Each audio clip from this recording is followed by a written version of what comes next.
Semoga Ustaz sehat dan berkah hidupnya. Sama-sama insyaAllah. Saya mencintai Ustaz karena Allah, ahabbakallah idza ahbabtani fi. Berkaitan dengan mengajak kesesatan, apabila saya mengajak teman untuk nonton bioskop, apakah termasuk mengajak kesesatan? Apa hukumnya nonton bioskop? Filmnya religi Ustaz.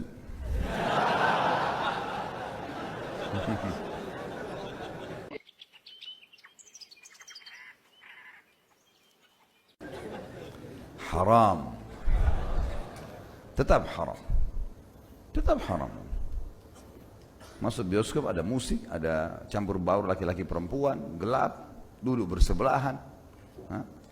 Dan gini teman-teman, kalau mau berbuat perbuatan dosa, tanya, sekali lagi saya selalu kasih kasar resepnya. Kalau saya tidak buat kenapa? Kenapa kalau tidak ke bioskop? Kenapa? Enggak ada apa-apa, mata enggak buta, tangan enggak terpotong, enggak ada. Duduk di rumah enak, baca buku, dapat ilmu, minum susu, baca Quran, tidur, pergi malam-malam, pulang jam sekian malam, untuk apa? Hanya untuk nonton rekayasa cerita. Kan film, itu rekayasa cerita ya. Dongeng. Cuma dikemas. Ini aktornya hebat ini. Kadang-kadang kita ditipu berapa kali karena orang aktor ini yang sama punya 100 film misalnya. Di sini jadi penjahat, di sini jadi orang baik, di sini jadi bodohnya kita ikut-ikutin. Oh iya ini bagus.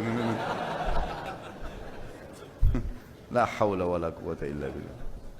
Coba antum tinggalkan ini kebiasaan ini, tinggalkan coba. Nonton-nonton ini coba tinggalkan. Tinggalkan.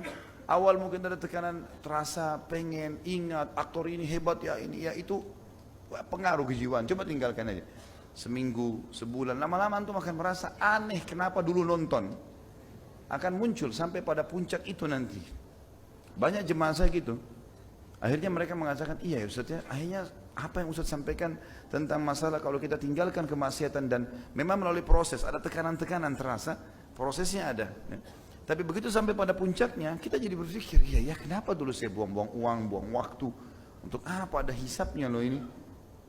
Kita teman-teman mati itu tidak nunggu ruangan ICU di rumah sakit.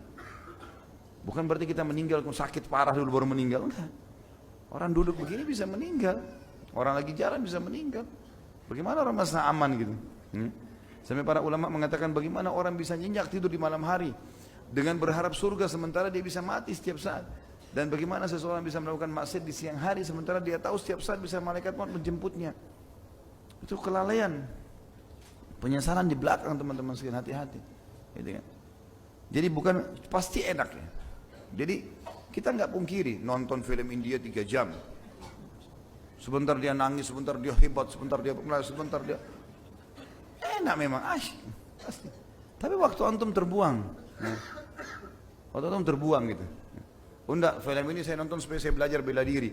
Bagaimana caranya belajar bela diri dari film itu? Belajar, panggil guru, belajar di depan mata, praktek. Lihat orang nendang, kita tendang juga enggak kan? Duduk nonton. Enggak nendang kok. Itu alasan syaitan. Belajar lihat benar di lapangan. Permasalahannya adalah kalau kita nonton sesuatu teman-teman, anggaplah ada cuplikan yang tidak ada masalah agama. Misal pas orang lagi contohin apa gitu ya, sesuatu yang positif. Tapi pasti dari sekian durasi 2 jam pasti ada maksiat. Maksiat ini masalahnya, dia kalau ada, dia menurunkan timbangan amal soleh. Dan pernah saya bilang, kalau timbangannya seimbang, nggak bisa khusyuk. Mau tutup mata, mau baca Quran dengan tartil, tetap nggak bisa khusyuk. Caranya harus ini ditutup dulu, berhentiin dulu dosanya. Amal soleh dikerjain, nanti naik rate-nya, lama-lama jadi khusyuk. Makin kental, makin bagus, makin luar biasa.